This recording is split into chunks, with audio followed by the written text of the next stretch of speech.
This week, we continue our timeline of Freemasonry. First, an overview of the William Morgan affair and the anti-Masonic period in America. Did the Freemasons murder Morgan? And what about that body they found? Then, we talk about how revered the fraternity is. What did the famous actor Edwin Booth say about Freemasonry?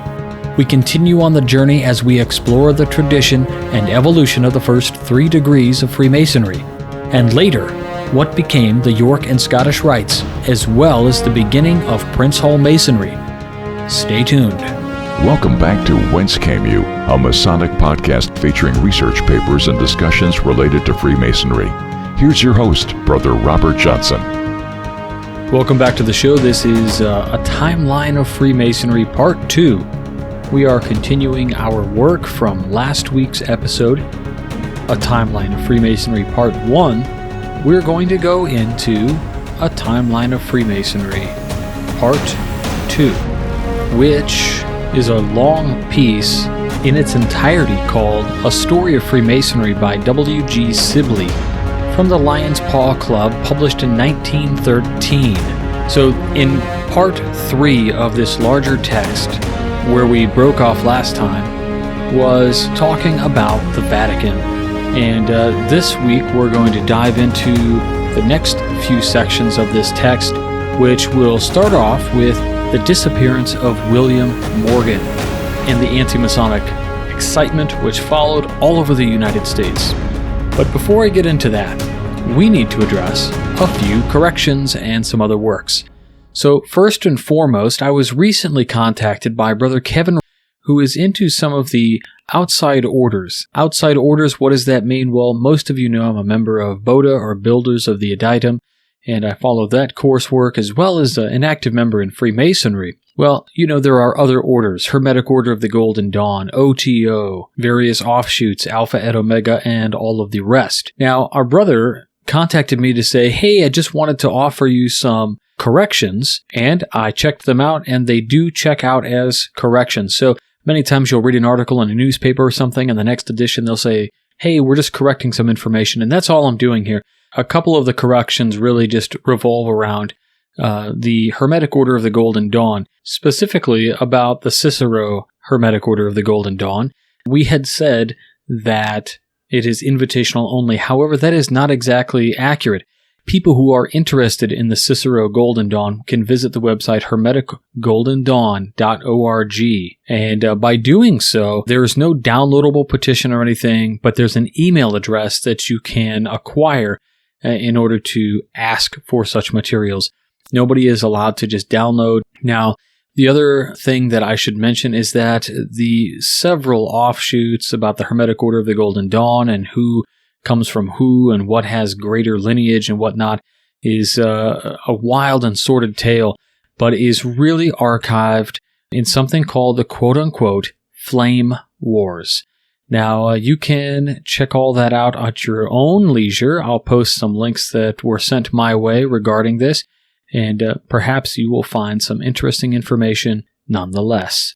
So, I just want to thank Brother Kevin for giving us that additional information. Next up, MasonicCon Chicago tickets are really flying. So, digitally flying, I should say. You know, we all wanted to attend in person, but that's not going to happen for many people. So, we have a limited in-person engagement, and that will be happening at the same time, September 18, 19, and 20.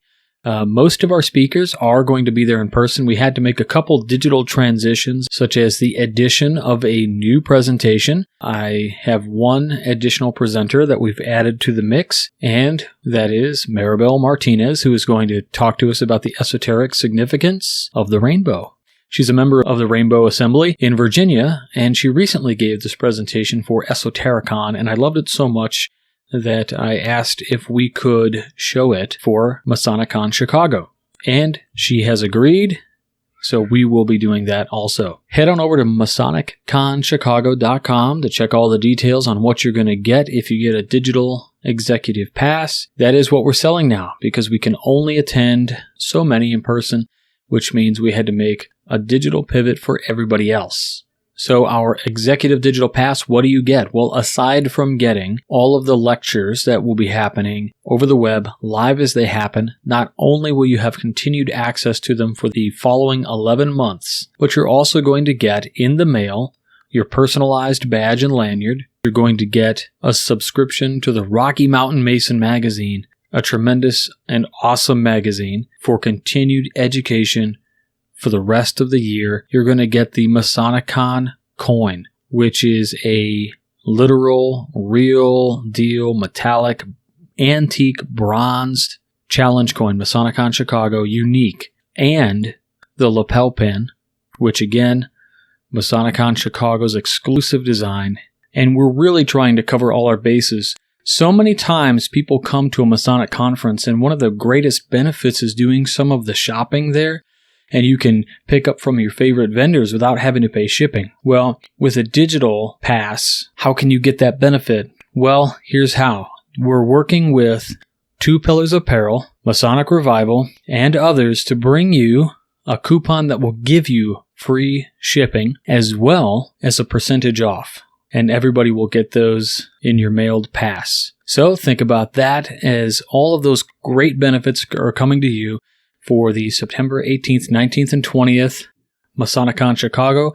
Programs are being finalized and the schedule is set. You can go to www.masoniconchicago.com, click on schedule, and you'll see the schedule of events. We are still planning on running our Feed My Starving Children charity event from 12 to 2 on Friday. Then after that, we'll be doing check-in and badge pickups, social hour. We're going to have a limited engagement festive board with a special guest MC. Saturday morning starts off at 8 a.m. with coffee and donuts. We've got some opening logistics stuff. But here's where we get the great stuff. Alex Powers, The Evolution of the Masonic Funeral. Brian Simmons is doing his presentation called Why Hope? And we know we have these Masonic tenets, faith, hope, charity, but why hope? Dago Rodriguez is going to do an expose and a presentation on Freemasonry and Fight Club. Now, this is something that's really amazing. He had an episode of the Southern California Lodge of Research Fraternal Review, which was all about Fight Club and Freemasonry and really about the duality concepts that are contained there. Amazing stuff. Then we'll have a lunch break. And believe me when I tell you, there's a special thing for lunch. We were going to break for lunch and let everybody do their own thing, but I think we're going to have a special lunch, and it's not going to cost you anything. Then we've got Scott Duvall coming back, and he's got a presentation called Building a Physical Temple Where a Spiritual Would Suffice. Are you practicing Freemasonry or merely consuming it? Then Brother Joe Martinez to talk about the mysteries of Osiris. And then Stephen L. Harrison, Clash of the Titans. This presentation is going to be really amazing. And I'll tell you why. Because if you catch it live, great. If you catch it recorded, it will not be available for too long. It will never be available to the public, so you're going to need to check that out. John Ruark's going to come on, and he's going to give you a presentation called Laid Up in the Archives, an analysis of the fragmented nature of our Masonic records and digital solutions available today. We'll have a dinner break, and then we're going to have a Masonicon panel at 8:45 in the evening, where Brother Brian Simmons, Joe Martinez, and Dago Rodriguez answer some Q&A on what it takes to plan this kind of event, and I'll be moderating that panel. Then Sunday morning, we'll kick it off with Miss Maribel Martinez with the esoteric significance of rainbow. Jason Richards is going to come on, and he's going to do his living and evolving presentation, Diluvian Origins, the Influence of the Noahide Flood Myth on the Masonic Third Degree. And then we've got Right Worshipful Brother Tim Hogan coming on to talk the Templar connection to Freemasonry, new evidence, and then illustrious Brother Chris Hodap has a special presentation that he's prepared for us in advance that we'll be screening for the first time ever. And then we'll close out after that. So if that sounds like a ton of fun and you want to get access to all of this, you need to get to MasoniconChicago.com, pick up your ticket, and we'll see you there. Over the next few weeks, we are going to be covering the story of Freemasonry. And what is so amazing about this is just the varied history that it contains. But after this, where are we going to go next with the Whence Came You podcast? Well, we've got a number of great papers that have been shared with us, and we'll be reading those submissions for the show. Let's get into the story of Freemasonry, Part 3, Part 2, the disappearance of William Morgan and the anti-Masonic sentiment which followed all over the United States. The Masonic order in the United States met with a misfortune in 1826 that seriously crippled it for 20 years.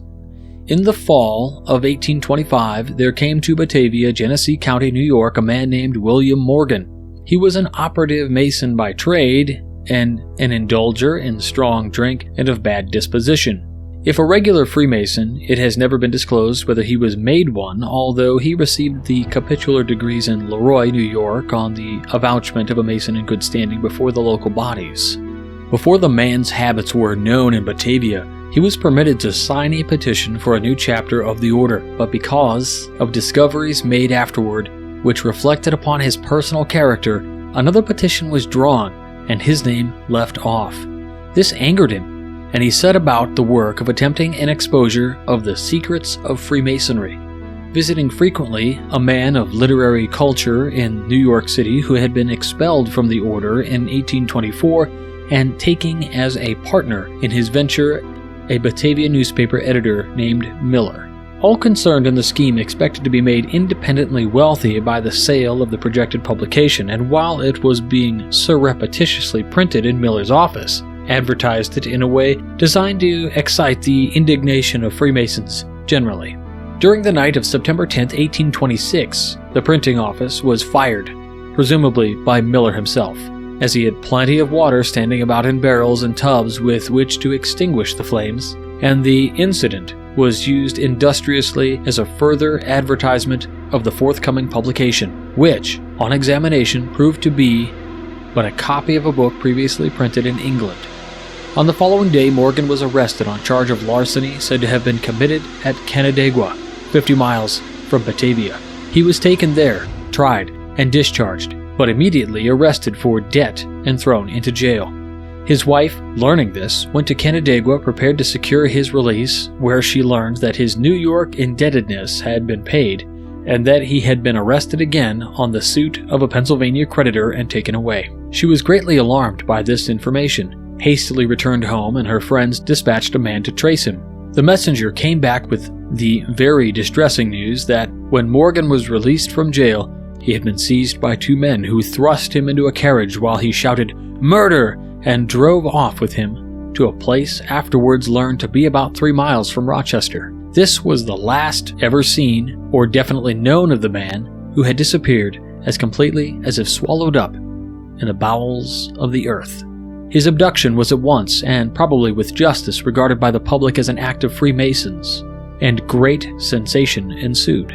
The governor of New York, DeWitt Clinton himself a Mason, was appalled and did all in his power to discover the missing man and apprehend his captors, as did many other prominent members of the fraternity, but all in vain. Meanwhile, the public, stirred to frenzy by the publication of false stories in which Morgan was made the victim of a secret tribunal acting in violation of law, and executing a horrible sentence on the man who professed to have exposed secrets, refused to accept the protestations of admittedly respectable and honorable Freemasons that his disappearance was not an act determined upon by the Masonic organization, but persisted in denouncing Freemasonry as a whole and demanding victims for their fury. In April 1827, several men were arrested for complicity in the affair, tried and sentenced to imprisonment. The next month, 17 others were arrested and tried on a charge of removing the missing man to foreign parts, but were acquitted. The following October, more than a year after the celebrated abduction, the putrid body of a drowned man was found on the beach of Lake Ontario about 40 miles east of Niagara River. A political campaign in which anti-Masonic prejudice ran high was in the midst of its emotional course, and the claim was made that the body was Morgan's. His widow viewed it and then positively identified it, although the clothing he was wearing was not what he had been wearing when he disappeared, and a coroner's jury solemnly declared it to be the remains of William Morgan. The funeral was seized upon by designing politicians as the occasion for a big demonstration to influence the votes of citizens in the approaching elections, and was attended by thousands whose imprecations and curses made the burial a travesty on the services that should accompany the interment of human remains, and turned the ceremony into a remarkable exhibition of partisan rancor. The Freemasons, who vied with their enemies in honest efforts to secure and punish the men who made away with Morgan, did not believe his widow's identification of the body was correct, and instituted an investigation. They learned that a man named Monroe had been drowned in Niagara River some weeks before that this corpse had been found, and by questioning his widow and son, elicited the fact that the clothing he had worn on the day of his death was the same as that found on the body claimed by Mrs. Morgan. Thereupon, another inquest was held, and the body proved beyond a doubt to be that of Monroe, not Morgan. An anti-Masonic political party had been formed in western New York while these events were happening, its avowed purpose being to drive from public office, if not from an honorable connection with society, every Freemason. It polled 33,000 votes in 1828, 70,000 in 1829, and 128,000 in 1830, spreading over a majority of the northern states. In 1832, it nominated candidate for president against Andrew Jackson and Henry Clay, as both of them were Freemasons and past masters. The campaigns in New York and Pennsylvania on the Masonic issues exceeded in venom any ever known in the country, not excepting those of the Civil War period. Masons were excluded from churches, and their children were denied the privileges of the schools. But in the presidential election of 1832, only one state, Vermont, was carried by the anti-Masonic party, and after that blow to the hopes of its misguided followers, it steadily declined in numbers and influence, and in a few years dwindled into insignificance and finally nothingness. The most distinguished American citizen who participated in the political persecution of Freemasons during these years was ex-President of the United States, John Quincy Adams.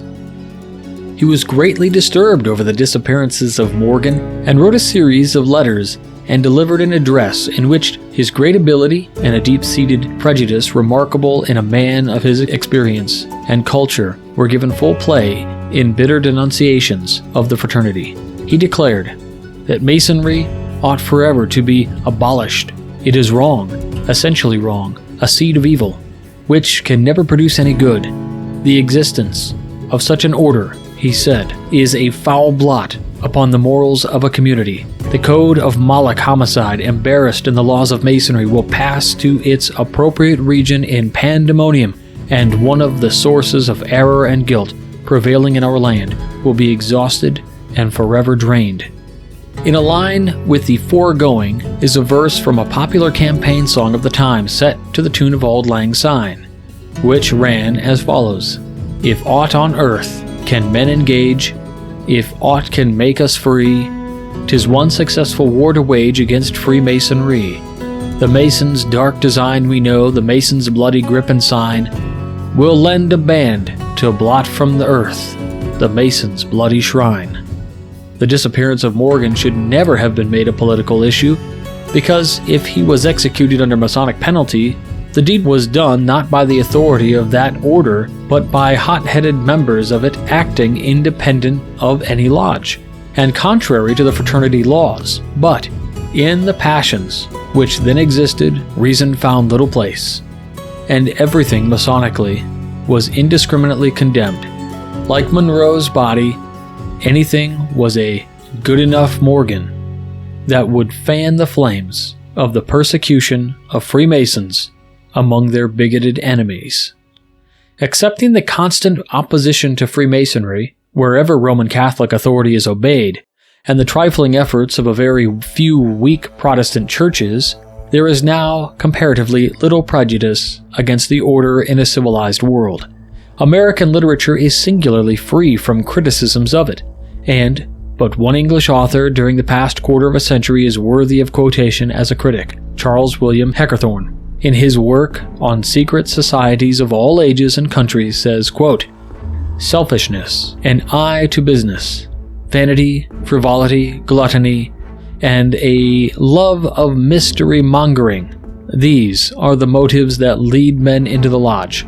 The facility and frequency with which worthless characters are received into the order, the manner in which all its statutes are disregarded, the dislike with which every brother who insists on reform is looked upon by the rest, the difficulty of expelling obnoxious members. All of these too plainly show that the Lodge has banished Freemasonry. Of true Freemasonry, Freemasons as a rule know nothing. Genuine Freemasons are liberal-minded and enlightened men devoted to the study of nature and the progress of mankind, moral and intellectual, men devoid of political and religious prejudices, true cosmopolitans." End quote.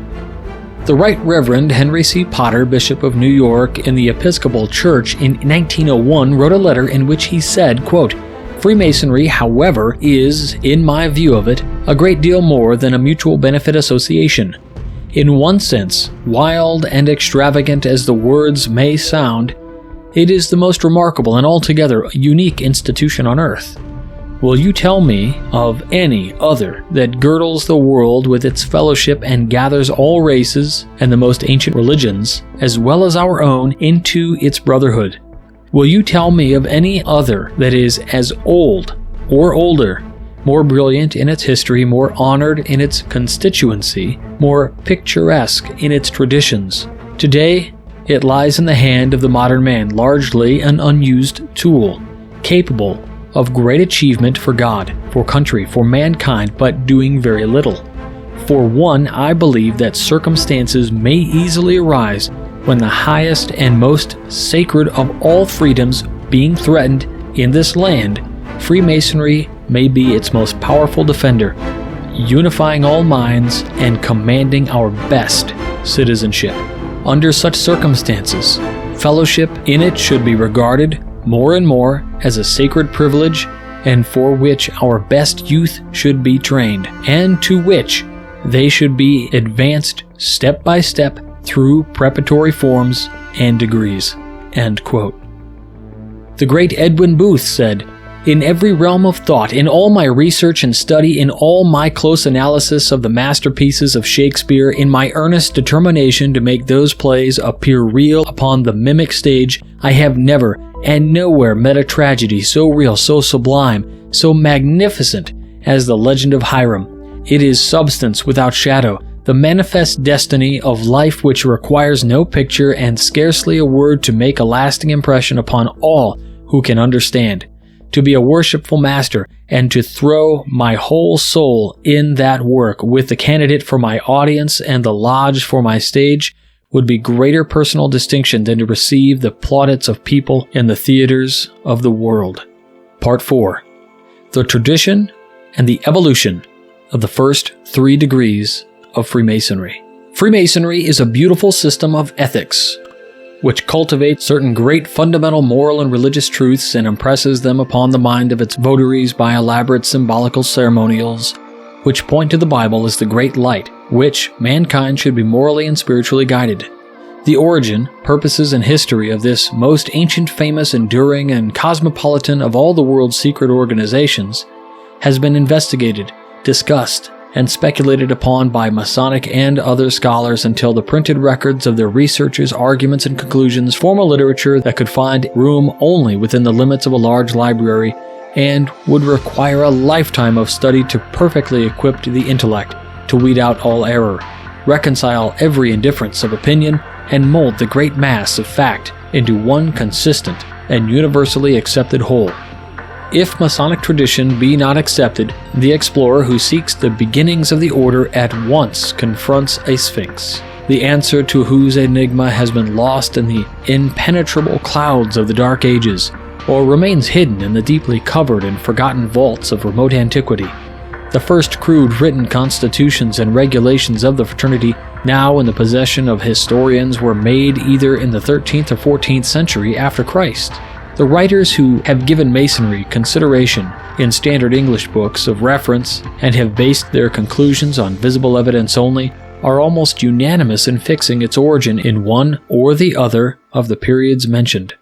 On the other hand, there are learned authors who have studied and reasoned exhaustively as Freemasons who believe the society existed as an absolutely secret one 2,000 years before any manuscripts or inscriptions concerning its source and doctrines were permitted to be made. They hold that the internal evidence found in the esoteric teachings of the order proves that it was created by Solomon, king of Israel, Hiram, king of Tyre, Hiram-Abith, a widow's son, of the tribe of Naphtali, at the time of the building of Solomon's temple at Jerusalem, 1,000 years before Christ. These writers, without an exception, believe that through the instrumentality of Masonry, the 5 books of Moses were preserved after the destruction of the temple by Nebuchadnezzar, during a period of general lawlessness and disorder lasting nearly 5 centuries, and then discovered and brought to light. With all due respect for the strict requirements of accuracy in historical research, it seems quite as reasonable that Masonry should be transmitted through organized bodies of intelligent and reverent men from the time of Solomon, as that the voluminous poems of Homer should be preserved during hundreds of years, in all their purity and exquisite beauty, by bands of minstrels. The discovery of Masonic emblems in the foundation steps to the pedestal of the Egyptian Obelisk at Alexandria, known as Cleopatra's Needle, is accepted by many as strong evidence that Freemasonry existed at least a century before Christ. This great shaft is now in Central Park, New York City, where it was erected in 1880 after transportation in the hold of a vessel especially constructed for the purpose. The stones and implements showing the Masonic signs and emblems were placed in the same positions in which they were found in Egypt when the obelisk was erected in America. But it is not the purpose here either to indulge in speculation upon uncertainties or to attempt by conjecture to arrive at the time-hidden facts of ancient eras. These pages are intended to convey only such information of the history, structure, and character of Masonry, and of the notable assaults and criticisms that have been made upon it, as is fully authenticated and necessary for those who desire to be well informed on the subject, keeping in mind all the while, with some appreciation of its truth, the statement of Chevalier de Bonneville, that, quote, "the span of 10 men's lives is too short a period for the execution of so formidable an undertaking," end quote, as the production of a universal history of the Masonic craft. The original historical Masonry, as distinguished from the traditional, had but one degree, as the word is used technically by the craft, and it was conferred only on operative Masons who made use of it as a means of recognition among themselves, to keep impostors from their councils and to preserve the organization necessary for the prosperity of their profession of practical architecture during the medieval period of cathedral building in Europe, when magnificent edifices were erected in Vienna, Reims, Pisa, York, Paris, London, Strasbourg, Cologne, and other cities by the Masons. They worked under their own government in lodges strictly ruled, traveling from place to place as work required. In 1702, a London lodge adopted a regulation extending its privileges to men of different professions, providing they were regularly approved, accepted, and initiated.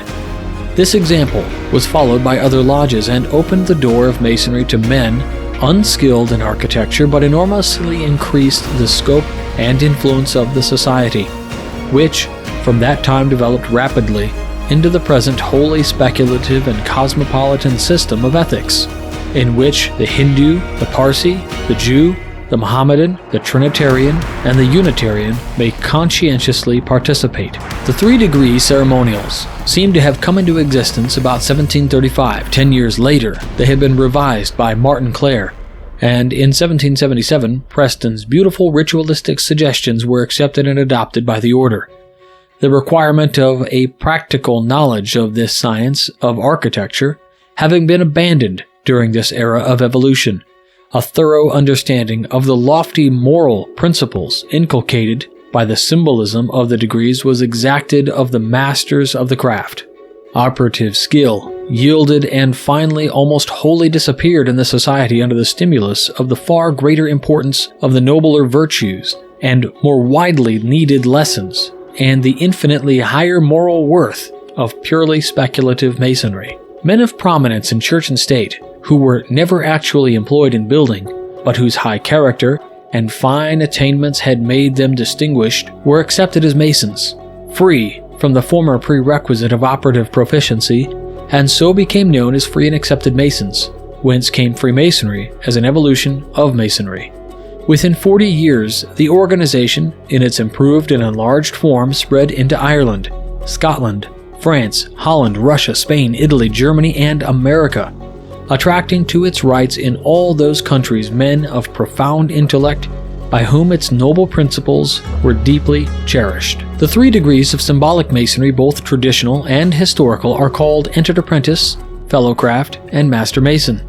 7 or more Master Masons acting under lawful authority constitute a perfect lodge, the name properly given both to the organization and to the place where members meet to practice their rites. The principal officers of the lodge are the Worshipful Master, Senior Warden, and Junior Warden, the Master representing Solomon, King of Israel, the Senior Warden representing Hiram, King of Tyre. A meeting of a lodge is called a communication, and every candidate for its degrees must be accepted to all its members, and inviolable law under which no complaint over the admission of a new member can ever arise in a Masonic lodge. The Grand Lodge of England in 1717, when the ballot box was unknown, required members to decide on the admission of a candidate in their own prudent way, either virtually or in form, but with unanimity. With this requirement goes another law, unique among secret organizations, which is that no Mason shall ever solicit any person to become a member of the order. This makes every application absolutely voluntary, and its enforcement no doubt has caused many worthy men to wonder why they have never been invited to become Masons. The origin and structure of the York and Scottish Rites and their relations. As now constituted, Freemasonry consists of 2 separate series of degrees, which are conferred in regular orders upon candidates, and are known respectively as the York Rite and the Scottish Rite, both having for their foundation the first 3 degrees. The York Rite derives its name from the city of York in the north of England, where McCoy, a Masonic author of repute, says the annual and general assemblies of the craft were re-established in 926 AD. It includes, in addition to the symbolic degrees, capitular, cryptic, and chivalric grades, conferred in bodies severally designed as the chapter, council, and commandery, whose meetings are called respectively convocations, assemblies, and conclaves. The chapter has 4 degrees: Mark Master, Past Master, Most Excellent Master, and the Royal Arch, with an honorary order of High Priesthood appended, which is conferred at meetings of grand chapters on high priests of subordinate chapters. The chief officers of a chapter are the High Priest, King Scribe, and Captain of the Host, who represent Joshua, Zerubbabel, Haggai, and the General of the Troops. The Council has 2 degrees, Royal Master and Select Master, its leading officials being the thrice illustrious Master, his deputy, and the principal conductor of the work, who represent Solomon, King of Israel, Hiram, King of Tyre, and Hiram Abiff. The Commandery has 3 orders: Knight of the Red Cross, Knight Templar, and Knight of Malta. Its most important officers are the Eminent Commander, Generalissimo, Captain General, and Excellent Prelate. Symbolic Masonry was introduced into America by the British, and during the colonial period of the country was under English authority. After the Declaration of Independence in 1776, the question of allegiance became a serious one to American Masons, but they concluded that Masonry must be in accord with civil government, and in 1777 chose their own Grand Master to take the place of the British official. In 1776, a charter was granted to a military lodge in the Connecticut line called American Union Lodge, erected in Roxbury, or wherever its body might move on the continent of America. At the close of the Revolutionary War, the Master and a number of members of the lodge, of which George Washington was a member, settled at Marietta, Ohio. They had the charter and reorganized the lodge there in 1790, 2 years after the settlement of that historic city. In 1816, the original charter having been lost by fire, the lodge was granted a new one by the Grand Lodge of Ohio under the name of American Union Lodge No. 1, their new charter showing it to be a revival of the old lodge, undoubtedly the first one established under American authority. The first authentic historical record of the communication of the Royal Arch degree is dated 1746, when presiding masters and past masters received it in a lodge in England. 22 years later, it came under the authority of a higher body than the lodge, and appeared in Philadelphia in 1758, and in Boston 40 years later. A Grand Royal Arch chapter of the Northern States of America was formed of chapters existing in Massachusetts, Rhode Island, Connecticut, and New York early in 1798, which, at a subsequent convocation held the same year, changed its name to the General Grand Chapter, with a number of deputy grand chapters under its authority. The council degrees came to America from Berlin by authority of Frederick II, King of Prussia, in 1783, and were deposited in the archives of the Grand Council of Princes of Jerusalem at Charleston, South Carolina. They were known at that time as detached degrees and were conferred free of charge. Gradually, the authority and jurisdiction over the degrees came into the hands of the companions upon whom it had been conferred. Until 1827, a committee was appointed by the Grand Chapter to investigate the propriety of having the several Grand Royal Arch chapters assume jurisdiction over them. This committee found them to have originally belonged to the Scottish Rite as side degrees, which were conferred by agents of that rite, who granted charters for the establishment of councils in different states. These councils finally formed Grand Councils, which threw off allegiance to the Scottish Rite, which was proper, inasmuch as their original charters were never granted directly by the Supreme Council of that rite, but only by representatives. They are now placed exactly where they belong, as necessary for the illustration of the Royal Arch degree, and no conflict of authority over them is likely ever to arise. For many years, commanderies of Knights Templar were regarded as having descended directly from the Christian Crusaders of the 12th and 14th centuries. Addison, a leading American Masonic authority, dates the origin of the order back to 1113 AD, when 9 knights, who had nobly acquitted themselves at the Battle of Jerusalem, formed a holy brotherhood in arms, the purpose of which was to protect and guide pilgrims on their way to the Holy City. They were so poor, they rode 2 on 1 horse, and had no fixed place of habitation until they were given quarters in the enclosure of the temple by Baldwin II, King of Jerusalem, 5 years after taking the vows of their order. By the end of the 12th century, they numbered 30,000 and had commanderies in Jerusalem, Tripoli, Antioch, Cyprus, Portugal, Castile, and Leon, Aragon, France, England, Ireland, Germany, Sicily, and Italy. 100 years later, they had accumulated much treasure, which excited the cupidity of both kings and churchmen. The Grand Master of Knights Templar, Jacques de Molay, went to Paris at the request of the Pope in 1307 with 60 knights, bearing 150,000 florins of gold and all the silver 12 horses could carry, his purpose being to concert plans for the recovery of the Holy Land. All were arrested by King Philip, who was determined to have their wealth. Accused of spitting and trampling on the cross, worshipping idols and the devil in the form of a cat, of eating the ashes of dead comrades, and of terrible debaucheries, they were put to the torture. 59 Knights Templar were burned at the stake in one day by Dominican friars. De Molay was imprisoned for years, tortured repeatedly, and burned to death by slow fire March 18, 1313, on a small island in the Seine. But modern research has thrown much doubt on Addison's opinion. The 600 years between the Templarism of de Molay and that first recorded in America having yielded no documentary or other unquestionable evidence of lineal connection between the two. The first published written record of the investiture of the Masonic Order of Knight Templar is dated August 28, 1769, the creation taking place in a Boston lodge, with a ritual used on that occasion came from, or whence sprang the authority for it, is one of the many mysteries of Masonry for which no positive solution has been discovered. It is certain that the honors of the order were not bestowed upon candidates in England until 10 years after the ceremony in Boston Lodge, although possibly in existence a few years before in Ireland.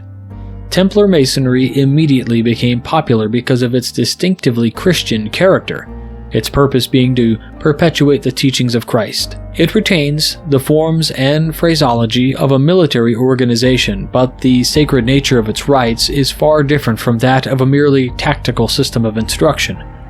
Early in the 19th century, grand encampments of commanderies came into existence in several states of the Union, and in 1816, The General Grand Encampment of the Knights Templar of the United States of America was formed in the city of New York, and since then the number of Knights Templar has multiplied until they are now to be found in almost every considerable city on the globe.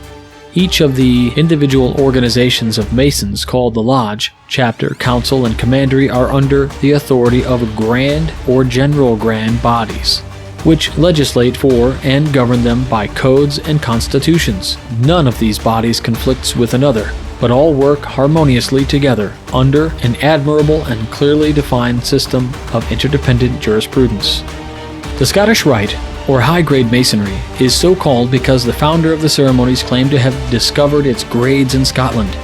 It was in fact originated about the middle of the 18th century in France, which for about 50 years after the introduction of symbolic Masonry into its territory was a prolific field for the production of all sorts of alleged Masonic degrees. In 1754, the Chevalier de Bonneville established in France a systemized rite of perfection, or heirdom, consisting of 25 degrees. The French lodges, disgusted by the hundreds of bastard degrees that were floating about and distracting the attention of their members from the legitimate work, were incensed over high-grade Masonry, and in August 1766, their Grand Lodge issued an order forbidding the lodges within its jurisdiction to have anything whatsoever to do with any high grades. This decree was repealed, however, in October of the same year, after much quarreling and numerous brawls in the Grand Lodge, where there was a hot conflict of opinion as to the legitimacy and worth of the high grades with which many of the disputants were unacquainted. In 1752, Frederick the Great, King of Prussia, had accepted the patronage of the Scottish Rite and became its chief, immensely strengthening its influence throughout Europe. But for this fact, it is probable that the Grand Lodge of France would have remained hostile to the high grades. In 1801, the Supreme Council of the 33rd degree opened at Charleston, South Carolina, and a year after issued a circular containing a list of the 33 degrees of the Rite. 8 had been added to those of the Rite of Perfection, the 33rd degree and last having undoubtedly been created by the Supreme Council. It is not definitely known whether the remaining 7 were selections from degrees already in existence, or the creation of the Council itself. The rites of this Council slowly found acceptance over the Masonic world, not being performed in England until 1845, but they are now in great favor everywhere. Its degrees in their established order, omitting the basic symbolic 3, the possession of which is necessary for the eligibility of every applicant for the Scottish Rite, are as follows. Ineffable grades of Grand Lodges of Perfection. 4th degree, Secret Master. 5th degree, Perfect Master. 6th degree, Intimate Secretary. 7th, Provost and Judge. 8th, Intendant of the Building.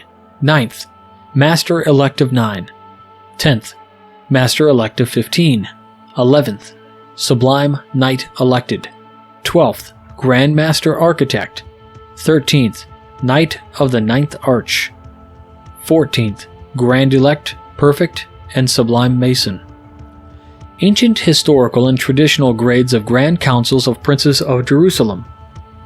15th degree, Knight of the East or Sword. 16th degree, Prince of Jerusalem. The philosophical and doctrinal grades of Grand Chapters of Rose-Croix, the heirdom, are the 17th degree, Knight of the East and West. 18th degree, Sovereign Prince of Jerusalem, Prince of Rose-Croix, the heirdom, and Knight of the Eagle and Pelican. Modern historical, chivalric, and philosophical grades of Grand Consistories of Sublime Princes of the Royal Secret consist of the 19th degree, Grand Pontiff. 20th, the Grand Master, ad vitam. 21st, Noachite or Prussian Knight.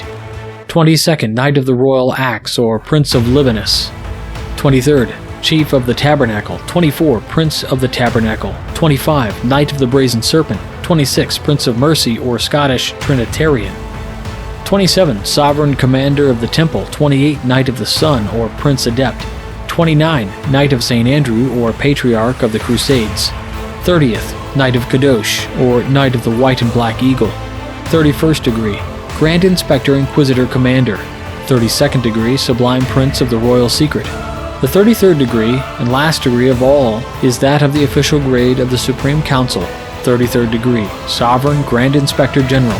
Among the characters represented in the foregoing grades are Moses, Aaron, Joshua, Eleazar, Solomon, Adoniram, Abda, Hiram, king of Tyre, Cyrus, Artaxerxes, Zerubbabel, Ananias, Stolkin, Zerbel, Tito, Zadok, and Frederick the Great of Prussia.